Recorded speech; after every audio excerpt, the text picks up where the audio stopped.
Olá, meu nome é Emanuel Gibson. Bem-vindo a mais um vídeo sobre impedância refletida. Estaremos vendo o estado estacionário, o que é, como afeta o desempenho do sistema de telecomunicações. Este é o segundo vídeo de uma série de 9 sobre esse assunto. Se você ainda não é inscrito, aproveite, inscreva-se no canal, acione o sino e seja notificado dos novos lançamentos. Os objetivos da série são apresentar o conceito de impedância refletida com exemplos em situações de análise e projeto na instalação de estações de telecomunicações e analisar e aplicar as condições de linha carregada em curto-circuito e em circuito aberto. Os assuntos da série são, primeiro, conhecendo a linha de transmissão no vídeo anterior, o estado estacionário, que é este vídeo, veremos em seguida parâmetros de casamento, impedância refletida, o que acontece quando a carga é um curto e o que acontece quando a carga é um circuito aberto. Aproveite, deixe o seu like, ajude a fortalecer o canal e a divulgar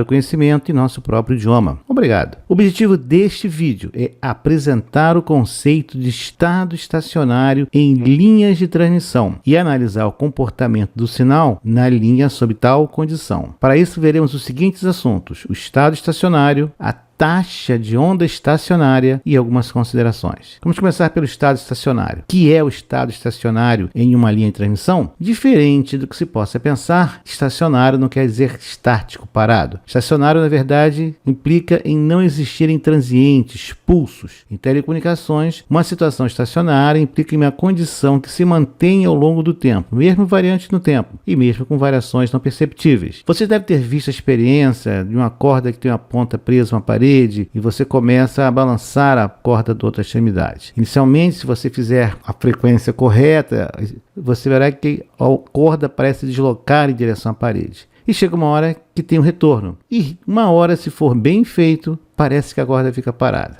embora saibamos que a energia está se deslocando para frente e para trás. Esse é o estado estacionário. Vejamos uma aplicação em telecomunicações em linhas de transmissão. Considere o sistema gerador, o GZG, uma linha de transmissão de comprimento L e uma carga. Temos uma chave. O gerador está funcionando, mas está em aberto. Em T igual a 0 mais, nós ligamos essa chave, acionamos a chave e agora começa um longo caminho de energia. Nesse exato momento, a tensão aplicada pelo gerador começa a se propagar na linha. O gerador vê apenas a linha e a relação tensão-corrente é dado pela impedância característica da linha. E esse sinal se propaga com a velocidade VF vezes C. Esse é o início da jornada, os terminais do gerador. Sim, eu sei que a energia se propaga pelos campos eletromagnéticos em redor do fio, no dielétrico. Mas os elétrons, a corrente, ela vai percorrer os condutores. E ela que vai dar origem aos campos. Então, a nossa análise está correta. A onda continua se propagando, mantendo uma relação de impedância característica da linha e a velocidade dada por VF vezes C. É a chamada onda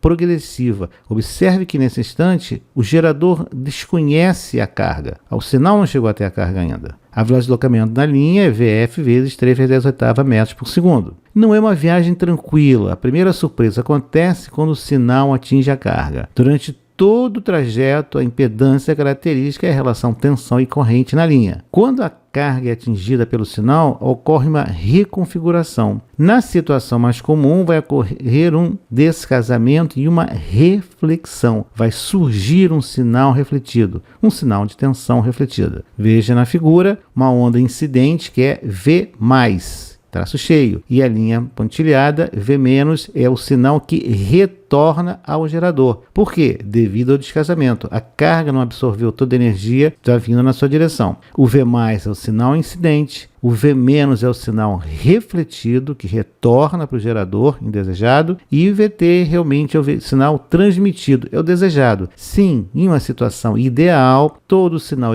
incidente seria transmitido para a carga. Na prática, isso jamais acontece. Temos agora na primeira passagem dois sinais. Um sinal incidente constantemente fornecido pela fonte e um sinal refletido que viaja em sentido oposto ao sinal incidente devido ao descasamento e reflexão na carga. A fase e amplitude desse sinal refletido vão depender do sinal da fonte, da impedância característica e da impedância de carga. A velocidade de propagação na linha, como mostrado, VF vezes 3 vezes 10 metros por segundo. O tempo de ida ou de volta na linha ΔT é L sobre VL. O tempo total de ida e volta é 2 vezes ΔT na linha. Quando esse tempo ocorrer, é que o gerador vai saber qual é a carga. Conforme o tempo passa, na velocidade de propagação da linha, o sinal refletido na carga, então, finalmente volta e atinge os terminais do gerador. E é refletido de novo. Agora, esse sinal refletido propaga-se na mesma direção do sinal produzido pelo gerador. E aí ele se soma vetorialmente. É uma fase aí. Quando esse sinal refletido atinge a carga, ocorre nova reflexão. Esse sinal retorna para o gerador e reflete de novo. Enquanto isso, o gerador continua fornecendo o sinal para a carga. Veja na figura, o gerador constantemente, sinal incidente, incide na carga e reflete e transforma-se no sinal refletido, V-, parte transferido para a carga. Contrariando todo o senso comum, essa multidão de sinais refletidos e o gerado pela fonte, se for senoidal, estado estacionário, chegam a um acordo. As somas do sinal produzido pelo gerador e os infinitos sinais refletidos compõem-se vetorialmente, dando origem a níveis de tensão na linha. Lembra do sinal estacionário? Temos agora valores máximos e mínimos na envoltória do sinal de tensão na linha. Se a carga é um curto, sabemos que na carga teremos um mínimo de tensão e um máximo de corrente. Se a carga é um circuito aberto, vamos ter na carga um máximo de tensão e um mínimo de corrente. Para outros valores de carga, temos outros valores de tensão e corrente na carga, óbvio. A relação entre os valores máximos e mínimos da tensão na linha é o que denominamos taxa de onda estacionária de tensão, ou, mais abreviadamente, taxa de onda estacionária, ou VSWR, ou TOI, ROI ou COI. Aí está o nosso sistema agora. O gerador, em amarelo, A e a linha são os bornes, os terminais, o conector do gerador, a linha de alimentação e a carga. A linha preta, escrita V máximo e V mínimo, não é o sinal na linha, é a variação de tensão, é parte da envoltória. Vamos ver como é o sinal na linha. Ele seria uma possibilidade, seria essa forma de onda. A linha azul pontilhada não existe, ela é envoltória, está apenas delimitando para que possamos ver o sinal de mínimo de tensão e o máximo de tensão. Então, o sinal na linha oscila entre os valores máximo de tensão e mínimo de tensão. Se esse valor mínimo é muito pequeno ou não, vai depender das condições de reflexão. Observe que a cada lambda sobre 2, ou meio comprimento de onda na linha, é a separação entre dois picos máximos ou mínimos de tensão. E 1/4 de comprimento da onda é a separação física entre o máximo e o mínimo consecutivos. Alguns instrumentos antigos, nós conseguimos medir o comprimento de onda usando exatamente essa propriedade. Vejamos agora a taxa de onda estacionária. Essa é a equação de definição, V mais V- sobre V mais menos V menos. V máximo sobre V mínimo. A taxa, relação ou coeficiente de onda estacionária. O termo de tensão na prática não se diz. Essa é a tensão incidente e esta é a tensão refletida. Tensão incidente propaga-se na direção da carga. A tensão refletida propaga-se na direção contrária para o gerador. V máxima é a tensão máxima na linha e V mínima é a tensão mínima na linha. Se não tivéssemos nenhum descasamento, nós teríamos VSWR igual a 1, V máximo igual a V mínimo. Nessa situação de estado estacionário, existe uma relação entre a tensão e a corrente nos terminais agora do gerador, reflexo do valor da carga e de outros parâmetros da linha de transmissão, como veremos mais à frente. O gerador vê uma impedância, ele sente uma impedância nos seus terminais, é a impedância refletida. Se a impedância refletida, por azar, for um curto, você acaba de aplicar um curto-circuito na saída do gerador. E não é uma boa ideia fazer isso. Mas pode também ocorrer que essa impedância refletida seja um circuito aberto. O gerador não tem para onde escoar a potência aplicada e retorna integralmente para o gerador, dando-lhes uma tensão 4 vezes a tensão de operação do gerador. Também não é uma boa ideia aplicar uma impedância infinita, um circuito aberto em um gerador. Sim, na maioria das vezes, os geradores comerciais têm proteção contra o valor elevado de taxa de onda estacionária, mas não arrisque. Uma dica surpreendente é que no que toca ao sinal refletido e danos potenciais ao gerador, tanto curto-circuito como o circuito aberto são igualmente perigosos e destrutivos, e os circuitos de proteção devem levar isso em conta. O curto-circuito força a corrente de curto do gerador, e o circuito aberto leva uma tensão na saída 4 vezes superior à tensão normal de operação. Aí temos a situação de curto-circuito refletido nos terminais do gerador. Observe que não foi dado o valor de ZL, mas nós sabemos que no gerador ele está vendo um curto-circuito, uma situação bastante perigosa. Outra condição que nós podemos ter é o circuito aberto, como já mostramos. A carga se reflete como um circuito aberto, aplicado nos terminais do gerador. O gerador não sabe o que tem na carga, ele sabe o que está ligado nos terminais dele, o que é refletido. Ou, na situação geral, vai ter um valor qualquer de ZL. Claro que na condição ideal de casamento, a impedância refletida nos terminais A linha seria o complexo conjugado de ZG. Já vimos isso em vídeos anteriores. Aqui mesmo no canal você encontra vídeos sobre esse assunto. Vejamos um exemplo. Temos um sistema que fornece 1 kW a uma carga de 50 ohms. Poderá ser uma antena, uma carga de teste. Medidas indicam que a taxa de onda estacionária é 1,3. Nós queremos saber qual é o valor eficaz de tensão na carga e os valores máximos e mínimos de tensão na linha. Por quê? Lembre que nós vimos também em vídeos anteriores que linhas de transmissão têm tensão máxima que eles suportam. Não é recomendado passar esse valor. Um descasamento pode levar a valores mais elevados na linha. Temos que nos preocupar com isso. Primeiro vamos calcular a tensão eficaz sobre a carga. Simplesmente VRMS ao quadrado sobre RL. Temos os valores de PL e RL, achamos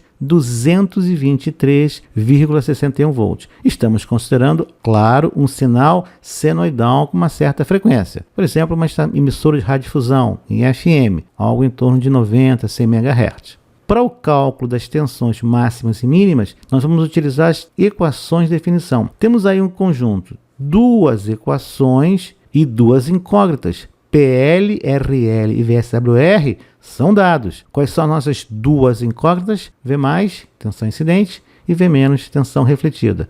Duas equações, duas incógnitas, podemos resolver. Especialmente sabendo que PL é 1000 watts, RL 50 ohms e o VSWR igual a 1,3. Simplesmente substituindo, encontramos que V+, ou tensão de incidência, 225,53 volts. E o V- refletido, 29,42 volts. A tensão máxima é a soma dos sinais, dando 254,95 volts. E a tensão mínima, 196,11 volts. Esses são os valores médio na carga, máximo e mínimo na linha de alimentação. O que o gerador vê então? Quando a linha está carregada, no estado estacionário, ou seja, o sinal foi e voltou e já estabilizou-se? Bom, vê uma impedância refletida, que vai ser função de vários parâmetros que nós vamos aprender a calcular. É isso que a fonte vê. Então, na prática, é como se a linha e a carga fossem substituídos por essa Z refletida no gerador, nos terminais A linha do gerador. Essa é a impedância vista nos terminais do gerador. É a carga refletida pela linha de transmissão no estado estacionário. Importante lembrar disso. Vejamos algumas considerações agora. No estado estacionário, é alcançada uma condição de equilíbrio entre sinal incidente, que vai para a carga, e sinal refletido, que retorna para o gerador. A condição de estado estacionário contrapõe-se ao conceito de pulso, transições abruptas na linha. Temos sinais senoidais. Nessa situação, estado estacionário, devido ao descasamento que sempre ocorre na prática na agência de transmissão, podemos definir, calcular e medir valores de tensão máxima e mínima na envoltória do sinal na linha. É um sinal senoidal com uma envoltória. Nesse estado estacionário, também podemos definir, calcular e medir a impedância refletida em qualquer ponto da linha. A separação entre os níveis máximos e mínimos de tensão está relacionada com o comprimento de onda na linha. A distância entre dois máximos ou dois mínimos consecutivos é de meio comprimento de onda. A distância entre o máximo e o mínimo consecutivos é de 1/4 de comprimento de onda na linha. A taxa de onda estacionária é um parâmetro que nos permite avaliar, dentro de certas limitações, o grau de descasamento entre fonte e carga, fonte e linha de transmissão e linha de transmissão e carga. Se você tiver maior interesse nesse assunto, uma referência é o livro Medidas em Telecomunicações Eletrônico, publicado pela editora Senac, Rio de Janeiro. Esse livro aborda o DB e unidades derivadas com aplicações e exercícios resolvidos em telecomunicações e eletrônica. O que nós vimos nesse vídeo? O estado estacionário em uma linha de alimentação, o gerador senoidal, a taxa de onda estacionária e o que o gerador vê. Se você gostou do vídeo, aproveite, deixe o seu like, deixe também seus comentários, suas dúvidas, sugestões de assuntos para os próximos vídeos do canal. Obrigado. O que nós vamos ver no próximo vídeo? Vamos falar e apresentar os parâmetros de descasamento e como eles afetam o desempenho na transmissão de sinal, da fonte para a carga e linha de transmissão. Veremos a taxa de onda estacionária, coeficiente de reflexão, perda de transmissão percentual, perda de transmissão em dB e perda de retorno. Você encontra aqui no canal vídeos sobre eletromagnetismo aplicado, medidas em telecomunicações, propagação em antenas, sistemas de telecomunicações e eletrônica aplicada. Ainda não é inscrito? Aproveite, inscreva-se no canal, deixe suas sugestões e seus comentários. Obrigado por ter assistido o vídeo até aqui e até o próximo vídeo.